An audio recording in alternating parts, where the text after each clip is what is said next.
encontrou, diga amém. 28 é o último versículo. Até o tolo, quando se cala, será reputado por sábio. O que serve os seus lábios por sábio.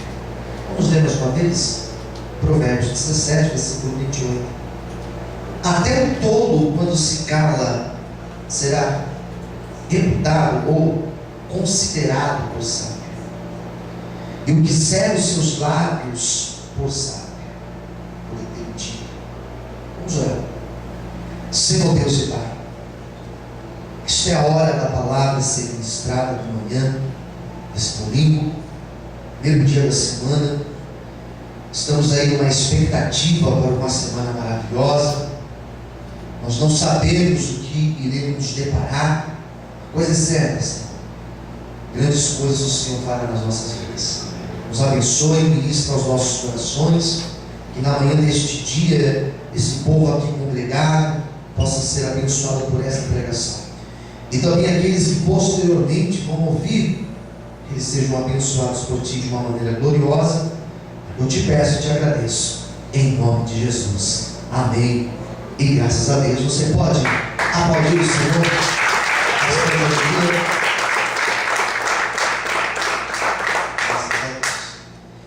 O que esse versículo diz é uma das coisas mais difíceis para nós fazermos, que é ficar calado, que é não entrar em certas discussões, não tentar lutar ou ganhar pela persuasão, pelo poder das palavras, não tentar se auto-justificar perante uma situação de afronta. É isso que o texto está dizendo. Provérbios 17, esse último versículo, ele vai dizer que quando eu fico calado, eu passo por sábio. Se existe uma roda de pessoas conversando sobre um assunto que eu não conheço, se existe uma roda de pessoas conversando sobre um determinado assunto, se eu tento falar, se eu não conheço o assunto, eu tento falar, eles vão olhar para mim e falar assim: ele não sabe o que ele está falando. É muito melhor você ficar quieto, você ouvir, simplesmente se fazer de mundo ali, ouvir, fica na tua, você se passa por sábio. Quem querer, diga amém. De repente eles perguntam: mas aí, qual é a tua opinião? Eu acho que é isso aí mesmo. Isso aí. É bem por aí mesmo. É bem por aí. Você passa por sábio. É isso que o texto está dizendo para nós nessa hora. Mas também não é só nesse momento de você numa conversa não saber o assunto. Mas ele fala também sobre a vida. O texto vai dizer que em alguns momentos da nossa vida é melhor ficarmos calados. Porque quando eu me calo, quando eu fico em silêncio, Deus, Ele vai falar por mim. Quem está entendendo? Diga amém. Quando eu fico na minha, quando eu não tento expressar que eu tenho razão no assunto, mas eu deixo Deus conduzir todas as coisas, eu deixo Deus conduzir a minha vida, com certeza o Senhor vai falar por mim. E eu estou pensando aqui nesse texto, e quando Deus me deu essa palavra, e logo depois eu dormi, mas em alguns instantes que eu fiquei com essa palavra na minha mente, eu comecei a pensar em tantos momentos da minha vida que eu quis falar. Eu comecei a lembrar de tantas situações na minha vida que eu queria sentar a pessoa e fazer ela me ouvir tudo o que eu tinha para falar para ela. E você sabe que nem sempre isso é solução, porque nem sempre a outra pessoa está disposta a te ouvir. E às vezes a pessoa está tão armada que você pode falar, você pode argumentar, e ela não vai dar razão, ela não vai ouvir o que você dizendo. Isso acontece em relacionamentos, por exemplo, até no casamento acontece isso. De você ter a certeza do que você está dizendo, e você tenta dialogar com a outra parte, mas a outra parte não quer conversar, não quer te ouvir. Então você vai ficar ali numa conversa em vão. E eu comecei a lembrar de situações na minha vida onde eu fui afrontado,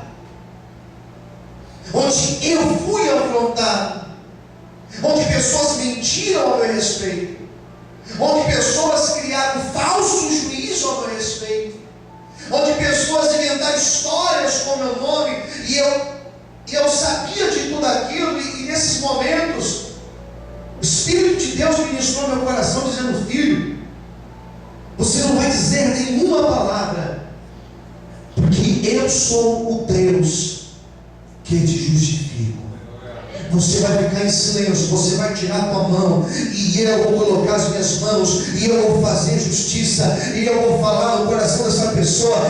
Não se preocupe, porque eu estou vendo essa afronta, e eu serei a justiça na tua vida.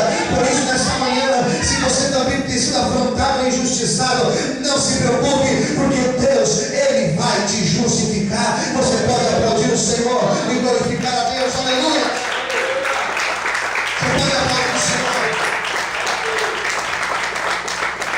E nós temos vários exemplos na Bíblia de pessoas que poderiam até falar, mas preferiram ficar em silêncio.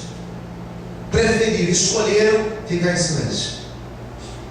E às vezes ficar em silêncio, nós demonstramos uma apatia. Às vezes ficar em silêncio demonstra que nós estamos despreocupados, mas não. Demonstra que realmente confiamos em Deus e sabemos que Deus falará por nós. Quem entendeu, diga amém. E nós temos vários exemplos, e talvez o primeiro exemplo mais claro é a história de José. E José foi alguém que ele foi em várias fases da vida dele, antes dele ser o governador do Egito. Em várias fases da vida dele, ele passou por afrontas. E sem dúvida, a maior afronta que ele passou em toda a sua vida não foi em sua casa, na casa de seus pais. A maior afronta não foi com seus irmãos, tampouco quando ele estava preso. A maior afronta que ele teve na vida dele foi quando ele era servo, quando ele era escravo na casa de Potifar. Porque ele era escravo, ele estava ali numa condição totalmente vulnerável, estava dentro de uma casa de pessoas estranhas, e ele começa a trabalhar, ele começa a fazer os trabalhos ali, e diz a Bíblia que Deus começa a abençoar a vida dele, ele começa a crescer, ele vem numa crescente. Quem está entendendo, diga amém. Ele vem numa caminhada boa, ele vem ganhando corpo, ele vem crescendo, ele começa a prosperar na casa de Potifar, a tal ponto da Bíblia dizer que tudo que ele colocava a mão dava certo, era incrível. Ele colocava a mão em tudo que ele colocava a mão, Deus prosperava. Eu sempre, quando penso na história de José, eu penso que se Potifar pedisse a ele para ele cuidar do gado, o gado multiplicava. Se Potifar pedia: olha, agora cuida das colheitas, a colheita multiplicava. Tudo que ele pegava para fazer, o negócio ficava bom. Ele vinha nessa crescente. E de repente diz a Bíblia que a mulher de Potifar, esta mulher, ela olha para José, ela se afeiçoa em José, ela se sente tão atraída por José, que ela queria ter uma relação, um caso, um triângulo amoroso. E José, nessa crescente, ele fala: não é possível. Não é possível que agora, quando tudo está dando certo, acontece essa situação na minha vida. Já percebeu que quando a gente vive uma crescente, já percebeu que quando as coisas estão caminhando bem, acontece alguma coisa para parar? Acontece alguma coisa para te bloquear? Quem concorda, diga amém. E surge essa mulher, e ele consegue fugir uma vez, Ele consegue fugir uma segunda vez, e assim é uma coisa que fica na mente, e ele, aquele negócio na mente dele, e ele aprendendo a lidar com isso na mente, ele lutando contra essa tentação, porque creio eu que era uma mulher muito bonita, até que um dia não tinha ninguém em casa. Até que um belo dia não tinha ninguém. Potifar não estava em casa, os outros criados não estavam em casa, era talvez um feriado para um lugar, e talvez só José estava em casa. E foi aí que ela viu a oportunidade de ter José, de deitar com José. E diz a Bíblia que ela tenta agarrar José à força. E quando ela tenta agarrar José à força, diz a Bíblia que ele luta com ela. Ele não aceita se deitar com ela. Ele não aceita se deitar com ela, não por conta apenas do seu relacionamento, que era muito bom com Potifar, mas principalmente pelo relacionamento que ele tinha com Deus. Você sabe que em momentos da nossa vida venceremos as lutas, não pela consideração ao amigo, à esposa, ao parente, ou ao pastor, mas uma consideração, um constrangimento que nós temos referente a Deus, porque ele pensou em Deus nesse momento. O conselho dessa manhã, na hora da luta, pense em Deus. Considere o que Deus tem feito na tua vida. E diz a Bíblia que nesse negócio ela arranca a túnica dele. E quando ela arranca a túnica dele, ele consegue escapar, talvez seminu. Ela começa a gritar e fazer um escândalo. E quando o esposo chega em casa, ela inventa uma história, ela manipula toda a situação. E o pior de tudo, ela tinha uma prova. Ela tinha a roupa de José nas mãos. Diz a Bíblia que ela acusa, ela mente a respeito de José. Quem está entendendo, diga amém. As pessoas, elas inventam calúnias, elas mentem com muita facilidade. E ela mente a respeito de José. E Potifar, ao saber de tudo isso, ele se sente traído.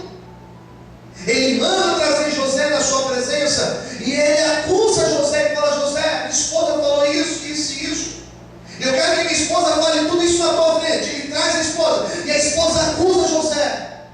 E aí entra a história, porque José, ele não se justifica. Ele não olha para ela e fala: a senhora está mentindo. Mas no momento daquela acusação, diz a Bíblia que ele fica em silêncio. Ele abaixa a sua cabeça, ele fica em silêncio, ouvindo tudo aquilo. Ele é uma espécie de um Jesus daquela época. Porque Jesus, quando ele é acusado, ele fica em silêncio. E ele então também fica em silêncio, ele não fala nada, não se justifica, não tenta explicar, ele não fala a verdade, ele fica em silêncio. E diz a Bíblia que por causa disso, ele foi preso.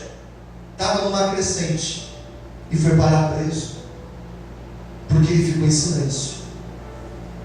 Mas se ele não tivesse passado por tudo isso, ele não viveria a honra de Deus na vida dele. Se ele não tivesse passado por todas essas afrontas, se ele não tivesse sido preso, se ele não tivesse passado por tudo que ele passou, jamais ele viveria a honra de Deus na vida dele. Por isso, se nesta manhã você tem sentido vontade de se expressar, de brincar, de lutar, fique em silêncio, porque na hora certa Deus vai te justificar e Ele vai te colocar no lugar que Ele prometeu que Ele vai te pôr. Amém? Você pode aplaudir o Senhor bem forte, aleluia.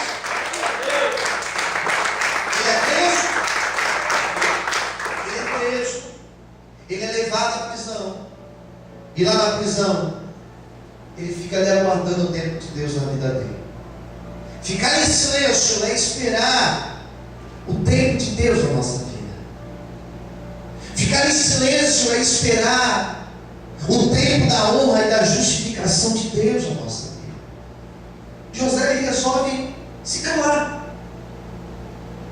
Esse se calar era simplesmente pôr na mão de Deus tudo que estava acontecendo. Põe na mão de Deus. Diga para a pessoa que está do outro lado: põe na mão de Deus o que está acontecendo na tua vida. Ele colocou na mão do Senhor. Ele falou: eu confio em Deus. Não confio, não espero na justiça dos homens, mas eu estou esperando na justiça de Deus. Mas Existe uma expressão que diz que Deus tarda, mas não falha. Não, Deus não tarda. Ele chega na hora certa na nossa vida. Aquele silêncio que ele fica perante aquela afronta, aquela injustiça, é no silêncio que ele demonstrava saber que Deus tinha visto e contemplado todas as coisas. Encerrando a história de José, quando ele é honrado por Deus, ele sai da prisão, e ele só foi honrado porque ele passou pela prisão. Aquela prisão era uma estação necessária que ele precisava passar para chegar na outra. É como uma estação de metrô, que para você ter que chegar em um determinado lugar, para você chegar na Praça da Sé, você tem que passar por outras estações antes, por outras fases antes. Ele tinha um destino de chegar lá, ele tinha um destino, era ser governador do Egito, mas como ele poderia chegar lá? Deus poderia usar várias linhas para levá-lo, mas Deus usou aquela que ele já tinha traçado para José. E foi aquela onde ele se calou, que ele foi preso, que ele passa um período longo da sua vida na prisão. Foi essa linha que Deus usou para colocar ele no ponto onde o Senhor queria colocar. Ele só chegou lá, porque no momento que ele tinha tudo para se justificar, ele preferiu ficar em silêncio. Eu começo a acreditar que quando eu me calo, eu começo a acreditar que quando eu fico em silêncio, Deus me prepara para me colocar lá no ponto de exaltação, lá no ponto onde Ele quer me pôr. E nessa manhã, é essa palavra de Deus para você. Ele vai te exaltar. Fique em silêncio, espere, porque a exaltação do Senhor, ela está chegando sobre a tua vida. Em nome de Jesus, você pode aplaudir e glorificar o nome de Deus. Aleluia! Aplauda, Senhor. Enquanto ele se calou, Deus trabalhou em favor da vida dele. Diga para o seu irmão do lado: Deus está trabalhando por você. Amém? E foi esse silêncio que José fica perante uma afronta, uma injustiça, que Deus manifestou a justiça na vida dele. Só fica em silêncio aquele que sabe, aquele que tem convicção que Deus está vendo todas as coisas e que Ele trabalha por nós. Só fica em silêncio aquele que tem a plena certeza que Deus governa sobre todas as coisas. Existem alguns salmos que começam dizendo isso: o Senhor reina. O Salmo 93 expressa isso: o Senhor reina. Quando eu começo a entender que Ele reina, eu sei que todas as coisas estão debaixo do governo de Deus. Fique em silêncio. Talvez você tenha passado por um momento difícil, talvez até na tua casa, talvez lá onde você trabalha, talvez no lugar onde você mora. Quando você fica em silêncio, você se passa por sábio, porque você está deixando Deus agir na tua vida. Quando eu penso em ser sábio, quem é o sábio? Aquele que sabe falar na hora certa, aquele que sabe agir bem, aquele que tem sabedoria. E a maior sabedoria que alguém pode ter é a sabedoria de entender que quando eu tiro a minha mão, Deus coloca as mãos dele para trabalhar na minha vida. Não se preocupe, Deus lhe fará uma obra na tua vida. Amém? Eu quero orar por você nessa manhã. Eu te convido a ficar em pé. Feche os teus olhos agora. Senhor, meu Deus e meu Pai,